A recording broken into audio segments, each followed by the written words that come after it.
Hi welcome to my YouTube channel. ಎಲ್ಲರೂ ಹೇಗಿದ್ದೀರಾ, ಆರಾಮಾಗಿದ್ದೀರಾ ಅಂತ ಅನ್ಕೊಳ್ತಾ ಇವತ್ತು ನಾನು ತುಂಬ ಎಕ್ಸೈಟೆಡ್ ಆಗಿದ್ದೀನಿ. ನನ್ನ ಫಸ್ಟ್ ವಿಡಿಯೋ ಯೂಟ್ಯೂಬ್ಗೆ ಶೂಟ್ ಮಾಡ್ತಿರೋದ್ರಿಂದ. ಸೊ ಯಾರಾದ್ರೂ ಗೊತ್ತಿಲ್ಲ, ನನ್ನ ಹೆಸರು ರಮ್ಯಾ ಅಂತ, ನಾನು ಬ್ಯಾಂಗ್ಳೂರಿಂದ. ಈಗ ಸದ್ಯಕ್ಕೆ ನಾನು UK ಗೆ ಬಂದು ಆಲ್ಮೋಸ್ಟ್ 4.5 ಇಯರ್ಸ್ ಆಗ್ತಿದೆ.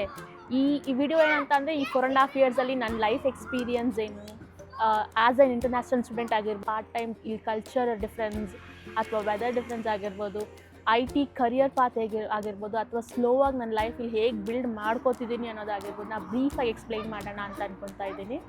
ಫಸ್ಟ್ಲಿ ನಾನು 2022 UK ಮಾಸ್ಟರ್ಸ್ ಮಾಡ್ಲಿಕ್ಕೆ ಬಂದೆ. UK ಬರೋಕ್ಕೂ ಮುಂಚೆ ನಂಗೆ ಬೇರೆ ಕಂಟ್ರೀಸ್ ಕೂಡ ಮೈಂಡಲ್ಲಿತ್ತು. UK ಯಾಕೆ ಚೂಸ್ ಮಾಡಿದೆ ಅಂತ ಅಂದರೆ, ಒಂದು ಇಂಗ್ಲೀಷ್ ಸ್ಪೀಕಿಂಗ್ ಕಂಟ್ರಿ ಅಂತ, ಮತ್ತು ಇನ್ನೊಂದು 1 ಇಯರಲ್ಲಿ ನಾವು ಮಾಸ್ಟರ್ಸ್ ಕಂಪ್ಲೀಟ್ ಮಾಡ್ಬೋದು UKಯಲ್ಲಿ ಕಂಪೇರ್ ಟು ಅದರ್ ಕಂಟ್ರೀಸ್ ಅಂತ. ಸೊ ಹಾಗಾಗಿ UK ಬಂದೆ. UK ಬಂದು ಇನಿಷಿಯಲ್ ಫಸ್ಟ್ 3 ಮಂತ್ಸ್ ಏನಿರ್ತಲ್ಲ, ಅದು ತುಂಬಾ ಕಷ್ಟ ಇತ್ತು. ನಾನು ಎಕ್ಸ್ಪೆಕ್ಟ್ ಮಾಡಿರೋ ವೇಲ್ ಇರಲಿಲ್ಲ. ಅಂದರೆ ಇವಾಗ ಇಲ್ಲಿ ವೆದರ್ ಆಗಿರ್ಬೋದು, ಫಸ್ಟ್ಲಿ ವೆದರ್, ನಾನು ಸಮ್ಮರಲ್ಲಿ ಬಂದಿದ್ದರಿಂದ ವೆದರ್ ತುಂಬ ಶಾರ್ಪ್ ಇರುತ್ತೆ, ವೆದರ್ ತುಂಬ ಶಾರ್ಪ್ ರೇಸ್ ಇರುತ್ತೆ. ಇಂಡಿಯಾಲಿರೋ ಥರ ಸಮ್ಮರ್ ಇರಲ್ಲ, ಇಲ್ಲಿ ತುಂಬ ಎಕ್ಸ್ಟ್ರೀಮ್ ಲೆವೆಲಲ್ಲಿ ಅಡ್ಯಾಪ್ಟ್ ಆಗೋದು ತುಂಬ ಟೈಮ್ ಆಯಿತು. ಮತ್ತು ಇಲ್ಲಿ ಯೂನಿವರ್ಸಿಟೀಸ್ಗೆ ಅಡ್ಯಾಪ್ಟ್ ಆಗೋದು ತುಂಬ ಟೈಮ್ ಆಯಿತು. ಆಲ್ರೆಡಿ ನಾನು ವರ್ಕ್ ಮಾಡ್ತಿದ್ದಿರೋದನ್ನ ಇಂಡಿಯಾದಲ್ಲಿ, ಮತ್ತೆ ಸ್ಟಡೀಸ್ ಮಾಡ್ಲಿಕ್ಕೆ ಬರೋದು, ಅದು ಸ್ವಲ್ಪ ಅಡ್ಯಾಪ್ಟ್ ಆಗೋದು ಸ್ವಲ್ಪ ಕಷ್ಟ ಆಯಿತು. ಇಲ್ಲಿ ಯೂನಿವರ್ಸಿಟಿ ಎಕ್ಸ್ಪೀರಿಯನ್ಸ್ ಏನಿತ್ತು ಅಂದರೆ, ನಾವು ಜನರಲ್ಲಾಗಿ ಇಂಡಿಯಾಲಿ ಹೇಗೆ ಸ್ಪೂನ್ ಫೀಡ್ ಮಾಡ್ತಾರೋ ಆ ಥರ ಇರೋದಿಲ್ಲ. ಜಸ್ಟ್ ಅವ್ರ ಟಾಪಿಕ್ ಹೇಳ್ತಾರೆ, ನಾವು ಪ್ರಿಪೇರ್ ಆಗಬೇಕು, ನಮ್ಮ ಓನಾಗಿ ನಾವು ರಿಸರ್ಚ್ ಮಾಡಿ ಪ್ರಿಪೇರ್ ಆಗಬೇಕು. ಎಕ್ಸಾಮ್ಸ್ ಇರೋದಿಲ್ಲ, ಅಸೈನ್ಮೆಂಟ್ಸ್ ಇರುತ್ತೆ. ಬಟ್ ಆ ಅಸೈನ್ಮೆಂಟ್ಸ್ ಸಬ್ಮಿಟ್ ಮಾಡೋದು ಒಂದು ಚಾಲೆಂಜಿಂಗ್ ಆಗೇ ಇರುತ್ತೆ. ನಂದು ಪ್ಯಾರಲಲ್ಲಾಗಿ ನನ್ನ ಪಾರ್ಟ್ ಟೈಮ್ ಕೂಡ ಸಿಕ್ತು. ನಾನು ಬಂದು 1.5 ಮಂತಿಗೆ UK ಬಂದು ಪಾರ್ಟ್ ಟೈಮ್ ಕೂಡ ಸಿಕ್ತು. ಪಾರ್ಟ್ ಟೈಮ್ ಮಾಡ್ತಾ, ಕಾಲೇಜಿಗೆ ಹೋಗ್ತಾ, ಅಸೈನ್ಮೆಂಟ್ಸ್ ಕಂಪ್ಲೀಟ್ ಮಾಡ್ತಾ, ಈ ಲೈಫ್ ತುಂಬ ಬ್ಯುಸಿ ಆಗಿತ್ತು. So first almost 1 year full life busy ಆಗಿತ್ತು. ಅಬ್ರಾಡಲ್ಲಿ ಇನ್ನೊಂದು ಏನಂತ ಅಂದರೆ, ಈ ಕ್ಲೈಮೇಟಿಂದ ಟೈಮ್ ಹೇಗೆ ಹೋಗುತ್ತೆ ಅಂತಲೇ ಗೊತ್ತಾಗಲ್ಲ. ಬ್ಯುಸಿ ಲೈಫ್, ಪಾರ್ಟ್ ಟೈಮ್ ಆಗಿರ್ಬೋದು, ಸ್ಟಡೀಸ್, ಅಸೈನ್ಮೆಂಟ್, ಪ್ರಾಜೆಕ್ಟ್ಸ್ ಮಧ್ಯೆ ಟೈಮ್ ಹೇಗೆ ಹೋಗ್ತು ಅಂತಲೇ ಗೊತ್ತಾಗಿಲ್ಲ. ನನ್ನ ಗ್ರ್ಯಾಜುಯೇಷನ್ ಕೂಡ ಕಂಪ್ಲೀಟ್ ಆಯಿತು. ಗ್ರ್ಯಾಜುಯೇಷನ್ ಕಂಪ್ಲೀಟ್ ಆದಮೇಲೆ ನನಗಿನ್ನೂ 2 ಇಯರ್ಸೇ ಟೈಮ್ ಇರುತ್ತೆ ಇಲ್ಲಿ. ಈಗಿನ ಸಿಚುವೇಷನಲ್ಲಿ 18 ಮಂತ್ಸ್ ಇದೆ, ನಾನಿದ್ದಾಗ 2 ಇಯರ್ಸ್ ಇತ್ತು. ಗ್ರ್ಯಾಜುಯೇಷನ್ ಆಗಿ 6 ಮಂತ್ಸ್ ಆದರೂ ನಂಗೆ ಜಾಬ್ ಸಿಕ್ಕಿಲ್ಲ. ತುಂಬ ಟ್ರೈ ಮಾಡಿದೆ. ಇನ್ಸ್ಟಾಗ್ರಾಮಲ್ಲಿ ಬರೋ ಪ್ರತಿ ಟ್ರಿಕ್ಸು, ಲಿಂಕ್ಡ್ಇನಲ್ಲಿ ಬರೋ ಪ್ರತಿ ಟ್ರಿಕ್ಸ್ ಯೂಸ್ ಮಾಡಿ ಜಾಬ್ ಟ್ರೈ ಮಾಡಿದೆ, ಆದರೂ ನಂಗೆ ಜಾಬ್ ಸಿಕ್ಕಿಲ್ಲ. ಅದರಿಂದ ತುಂಬ ಫ್ರಸ್ಟ್ರೇಟೆಡ್ ಆಗಿ, ಓಕೆ ಇಲ್ಲ ನಂಗೆ ಬ್ರೇಕ್ ಬೇಕೇ ಬೇಕು ಅಂತ ಹೇಳಿ ನಾನು 1 ಮಂತ್ ಇಂಡಿಯಾಗೆ ಹೋದೆ. 1 ಮಂತ್ ಇಂಡಿಯಾದಲ್ಲಿ ಬ್ರೇಕ್ ತೊಗೊಂಡು ರಿಫ್ರೆಶ್ ಆಗಿ ಮತ್ತೆ UK ಬಂದು ಡಬಲ್ ಎಫರ್ಟ್ಸ್ ಇಟ್ಟು ಇಂಟರ್ವ್ಯೂ ಕ್ರ್ಯಾಕ್ ಮಾಡಿದೆ. ಪ್ರಾಬ್ಲಮ್ ಏನು ಅಂತ ಅಂದರೆ, ಅದು ಕಾಂಟ್ರಾಕ್ಟ್ ರೋಲ್ ಆಗಿತ್ತು. ಸೊ ಕಾಂಟ್ರಾಕ್ಟ್ ರೋಲಲ್ಲಿ ಏನಂದರೆ, ಸರ್ಟೈನ್ ಮಂತ್ಸ್, 6 ಮಂತ್ಸ್ 9 ಮಂತ್ಸ್ ಆದಮೇಲೆ ಮತ್ತೆ ನಾವು ಬೇರೆ ಜಾಬ್ ನೋಡ್ಕೋಬೇಕಾಗುತ್ತೆ. ಈ ಕಾಂಟ್ರಾಕ್ಟ್ ರೋಲಲ್ಲಿ ನಾನು ಫಸ್ಟ್ 3 ಮಂತ್ಸು ಫುಲ್ ಜಾಬ್ ಮೇಲೆ ಫೋಕಸ್ ಮಾಡಿದೆ.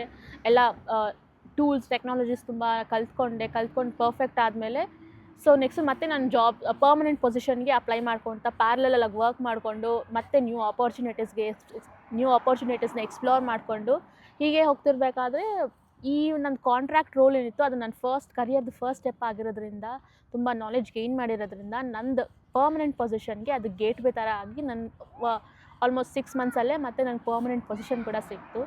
ಸೊ ನಾನು ಯಾಕೆ ಪರ್ಮನೆಂಟ್ ಪೊಸಿಷನ್ ಮತ್ತು ಕಾಂಟ್ರಾಕ್ಟ್ ಮಧ್ಯೆ ಫ್ಲಕ್ಚುಯೇಟ್ ಆಗ್ತಿದೆ ಅಂದರೆ, ನಂಗೆ ಟೈಮ್ ತುಂಬ ಕಡಿಮೆ ಇತ್ತು.